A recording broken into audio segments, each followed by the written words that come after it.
సంధ్యా theatre తొక్కిసలాట ఘటన తర్వాత ఈ థియేటర్ని ఎందుకు మూసేయకూడదు అంటూ షోకాస్ నోటీసుని పంపించారు హైదరాబాద్ పోలీసులు. ఈ థియేటర్కి సంబంధించి 10 రోజుల్లోపు సరైన సమాధానం రాకపోతే మేము ఈ థియేటర్ని క్లోజ్ చేసేస్తామని చెప్పారు. 11 ప్రశ్నల్ని దాదాపు 11 ప్రశ్నలు ఎన్ని ప్రశ్నల్లో పంపించారు ఈ పోలీసులు దీనికి సంబంధించి. అయితే ఈ క్వశ్చన్స్ ఏ రకమైనటువంటి క్వశ్చన్స్ అడిగారు, అట్లాగే సంధ్యా థియేటర్ మేనేజ్మెంట్ ఎవరు, దాని ఓనర్ ఏంటి, వీళ్ళకి సంబంధించినటువంటి బ్యాక్గ్రౌండ్ ఏంటి అనేది మనం వీడియోలో చూద్దాం. ఈ వీడియోకి నేను 1000 లైక్స్ టార్గెట్ పెట్టుకున్నాను. నాకు దయచేసి ఒక 1000 లైక్స్ ఇవ్వండి. ఒక లైక్ కొట్టేసి వీడియోని మీరు చూడడం కంటిన్యూ చేసేయండి. సంధ్యా థియేటర్కి సంబంధించి 2 థియేటర్లు ఉన్నాయి కదా, సంధ్య 70 mm 35 mm, కానీ రెండింటికి కలిసి ఒకటే ఎందుకు ఎంట్రీ ఉంది అనేది ఫస్ట్ క్వశ్చన్ వీళ్ళు అడిగింది. అంటే దాదాపు ఇంతమంది ప్రేక్షకులు ఉండేటువంటి దానికి రెండోది ఎందుకు ఏర్పాటు చేయలేదు ఎంట్రీ ఎగ్జిట్ గేట్.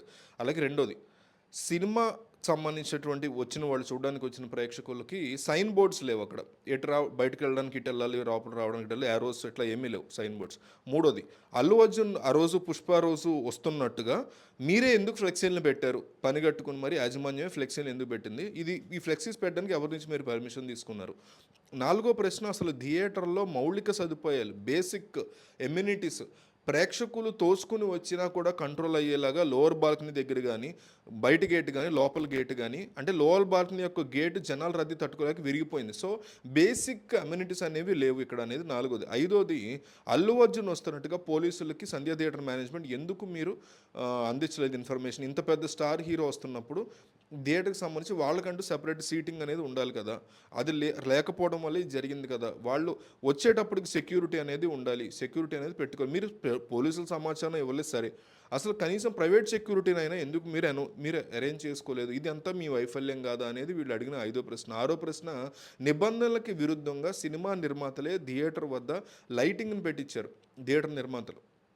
సో అది చూసి స్థానికంగా ఉన్న జనం ఎగబడ్డారు ఆ లైటింగ్ చూసి అనేది నిజం కాదా అనేది క్వశ్చన్. ఇంకా ఏడో ప్రశ్న, అల్లు అర్జున్ థియేటర్కి వచ్చినప్పుడు ఆయనతో పాటుగా ఆయన ప్రైవేట్ సెక్యూరిటీని కూడా లోపలికి ఎందుకు అనుమతిచ్చారు. ఆ ప్రైవేట్ సెక్యూరిటీ తొయ్యటం వల్లే, అంటే క్రౌడ్ని తోయటం వల్లే ఈ స్టాంపేడ్ జరిగింది, ఈ తొక్కిసలాట జరిగింది అనేటువంటిది ఏడో ప్రశ్నగా అడిగారు. ఎనిమిదో ప్రశ్న వచ్చేసి, మీరు ఏదైనా వెపన్స్ కానీ ఇంకోటి కానీ ఇవన్నీ గుర్తించేటువంటి డిఎఫ్ ఉండేటువంటిది థియేటర్లు మొత్తం మీద ఒకే ఒకటి ఉంది, దాన్ని కూడా ఆ రోజు అసలు వాడలేదు. స్త్రీలకి ప్రత్యేక ఎంట్రీ వ్యవస్థ అనేది ఉండాలి, కానీ అది కూడా లేదనేది ఎనిమిదో ప్రశ్న.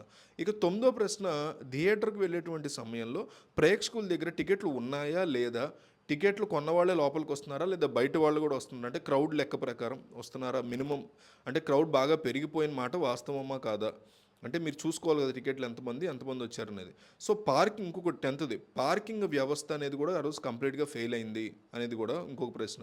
లాస్ట్ 11వ ప్రశ్న, అల్లు అర్జున్ వస్తున్నారు కాబట్టి భారీ సంఖ్యలో ప్రేక్షకులు వస్తారని తెలుసు కూడా సరైనటువంటి సెక్యూరిటీ వ్యవస్థని ఏర్పాటు చేసుకోకపోవడం వల్లే ఈ ఘటన జరిగిందనడం వాస్తవమా కాదని 1కి 11 ప్రశ్నల్ని సంధ్యా థియేటర్ యాజమాన్యానికి తెలంగాణ పోలీస్, హైదరాబాద్ పోలీస్ అందించారు. ఈ ప్రశ్నలకి 10 రోజుల్లో కనుక సమాధానం ఇవ్వకపోతే ఈ థియేటర్ని క్లోజ్ చేసేస్తాం, లైసెన్స్ తీసేస్తామని చెప్పి చాలా క్లియర్ కట్గా చెప్పేశారు. సో దీని మీద సంధ్యా థియేటర్ దగ్గర నుంచి రెస్పాన్స్ ఉండాల్సి ఉంటుంది, సంతృప్తికరమైన సమాధానం. ఏదో సమాధానం చెప్పామని కాదు, ఇది గనక జరగకపోతే ఖచ్చితంగా ఈ యొక్క థియేటర్ని క్లోజ్ చేసి తీరుతాము. అంటే తెలంగాణ పోలీస్ కానీ గవర్నమెంట్ కానీ ఈ విషయంలో చాలా స్ట్రిక్ట్గా సీరియస్గా ఉన్నట్టు మనకు కనిపిస్తుంది. సంధ్యా థియేటర్ గురించి ఈ లెవెల్లో డిస్కషన్ నడుస్తుంది కదా, అసలు ఈ సంధ్యా థియేటర్ పుట్టుపూర్వతాలు ఏంటి, కథ ఏంటి అంటే చాలా ఇంట్రెస్టింగ్ విషయాలు తెలుస్తాయి. ఈ సంధ్యా థియేటర్ని కట్టించినటువంటి వ్యక్తి ఒక నిరుపేద వ్యక్తి, ఒక్క పూట కూడా కడుపు నింపుకోలేనటువంటి వ్యక్తి అంచెలంచెలుగా ఎదిగి ఈరోజు వ్యాపారంలో బాగా సంపాదించి లక్షల కోట్ల ఆస్తులు సంపాదించి ఆ తర్వాత సంధ్యా థియేటర్ మాత్రమే కాకుండా ఏకంగా ఓన్లీ హైదరాబాద్లో 7-8 థియేటర్లు కట్టించినటువంటి వ్యక్తి. సాధారణ సినిమా జనాలకి అతను ఎవరో తెలియదు, కానీ తెలుగు సినిమా ప్రముఖులకు మాత్రం ఆ వ్యక్తి చాలా బాగా తెలుసు, ఇండస్ట్రీ జనాలకి. చంద్రయ్య ఆయన పేరు. చంద్రయ్య యొక్క తల్లిదండ్రులు చిన్నప్పుడే చనిపోయారు. ఆయన బడి, స్కూలు, కాలేజీ ఇలాంటి చదువు ఏమీ లేదు ఆయనకి.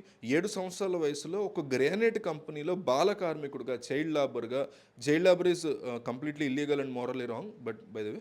సో ఆయన అప్పుడు స్నేహితుల సాయంతో 500 రూపాయలతో, అప్పట్లో 5,000 రూపాయలతో అప్పట్లో ఒక లారీ కొనుక్కుని ట్రాన్స్పోర్ట్ బిజినెస్ పెట్టుకుని కొన్నాళ్ళ తర్వాత 7 ఏళ్ళ నుంచి చైల్డ్ లేబర్గా చేసి ఎదిగి అట్లా 20 లారీలు ఓనర్ అయ్యారు ఆయన ఒక పాయింట్లో. 20 ఏళ్ళు 25 ఏళ్ళ వయసులో. తర్వాత ట్రాన్స్పోర్ట్ కంపెనీ కంప్లీట్గా పెట్టి, అంటే బాల కార్మికుడిగా చేసేటువంటి ఆయనే వందల మందికి ఉపాధి కల్పించేటువంటి ఒక లారీ ట్రాన్స్పోర్ట్ చేయడం. లారీ ట్రాన్స్పోర్ట్‌లో బాగా లాభం వస్తున్నా సరే, నెమ్మదిగా ఆ తర్వాత రియల్ ఎస్టేట్‌లోకి ఆయన ఎంట్రీ ఇచ్చారు. తన ఓన్ టాలెంట్‌తో రియల్ ఎస్టేట్‌లో కూడా బాగా సంపాదించడం మొదలుపెట్టారు. ఇదంతా కూడా 1976 అప్పటి స్టోరీ అనమాట ఇదంతా. అంటే 50 సంవత్సరాలు దాదాపు అప్పటి స్టోరీ. రియల్ ఎస్టేట్‌లో చంద్రయ్య బాగా డబ్బులు సంపాదించారు. చిక్కడపల్లి క్రాస్ రోడ్స్‌లో మార్వాడీలు ఉంటారు. వాళ్ళ దగ్గర అంటే ఒక ₹102కి ఒక స్క్వేర్ ఫీట్ అప్పట్లో 6,000 చదరపు అడుగుల స్థలాన్ని కొనుక్కొని అందులోనే సంధ్య 70 సంధ్య 35 అనేటువంటి పేర్లతో 2 సింగిల్ స్క్రీన్ థియేటర్లు అప్పట్లో ఆయన కట్టించారు. సరిగ్గా 1976 సంవత్సరంలో ఆయన 2 థియేటర్లని కట్టిస్తే మొదటి 5 సంవత్సరాల పాటు థియేటర్ వ్యాపారం నుంచి ఆయనకి లాభాలు అనేవి లేవు. వచ్చేటువంటి అరకొర ఆదాయంతోనే నష్టాలతోనే ఆయన ముందుకెళ్లాల్సి వచ్చింది. కానీ ఆ తర్వాత భారీ లాభాల్ని ఆయన సంపాదించడం మొదలుపెట్టారు. ఆ లాభాలు ఏ స్థాయిలో ఉన్నారంటే సినిమా ప్రముఖులు కూడా ఆయన ఎవరు, ఏంటి, ఎవరి చంద్రయ్య అని తెలిసేటువంటి స్థాయికెళ్లారు. సంధ్యా థియేటర్‌కి సినిమా ప్రముఖులు వెళ్ళడం అనేది కొత్త కాదు. ఎన్టీఆర్, ఏఎన్ఆర్ కాలం నుంచి కూడా వెళ్తూ ఉండేవారు. కానీ ఇట్లా ముందుగా ఇన్ఫర్మేషన్ ఇచ్చి వెళ్ళడం అనేది మాత్రం ఈ ఒక్క సినిమాతోనే జరిగింది. అందువల్లే ఇంత స్టాంపేడ్ జరిగింది. ఆ థియేటర్‌కి సంబంధించి సౌండ్ ఎఫెక్ట్ గానీ, సీటింగ్ అరేంజ్‌మెంట్ గానీ అప్పట్లో అందరిని ఆకట్టుకునేవి. ఎన్టీఆర్‌ని, ఏఎన్ఆర్‌ని. సో, అందుకే అక్కడికెళ్ళి సినిమాలు చూడడం అనేది అలవాటుగా పెట్టుకున్నారు. సో, అది నెమ్మది నెమ్మదిగా ఆనవాయితీగా మారిపోయింది. సో, థియేటర్ల ద్వారా బాగా సంపాదన వస్తూ ఉండడం. ఆయనే హైదరాబాద్ పరిసర ప్రాంతాలు అంటే ఓన్లీ హైదరాబాద్‌లో ఒకటికి 8 థియేటర్లు కట్టించారు. చాలామంది తెలియదు ఈ విషయం. ఆర్టీసీ క్రాస్ రోడ్స్‌లో సంధ్య 70 సంధ్య 35 ఈ 2 థియేటర్లు ఆయనవని మనకు తెలుసు. ఇది కాకుండా కాపురాలో శివశక్తి థియేటర్లు, శివపార్వతి థియేటర్, మాదాపూర్‌లో హైటెక్ థియేటర్, దిల్సుఖ్ నగర్‌లో శివం గణేష్ థియేటర్, చిలకలగూడలో వచ్చేసి శ్రీదేవి థియేటర్‌తో పాటుగా సంధ్య థియేటర్ ఇవన్నీ కూడా ఆయనే ఓన్‌గా సంధించాడు. ఆయన బేసిక్‌గా శివభక్తుడు. అందువల్ల ఆయన కట్టించినటువంటి ప్రతి థియేటర్‌కి శివుడి పేరు కలిసి వచ్చేలాగా పేర్లు పెట్టడం ఆయనకు అలవాటు. చిన్నప్పుడే తండ్రిదండ్రులు చనిపోతే ఒక గ్రానైట్ కంపెనీలో రోజువారీ కూలీగా స్థాయినటువంటి ఆయన ప్రస్థానం ఒకటికి 8 థియేటర్లకు యాజమాన్యం చేసింది ఆయన కంప్లీట్ స్వయం కృషితో సాధ్యం అనేది అందరూ కూడా యాక్సెప్ట్ చేస్తారు.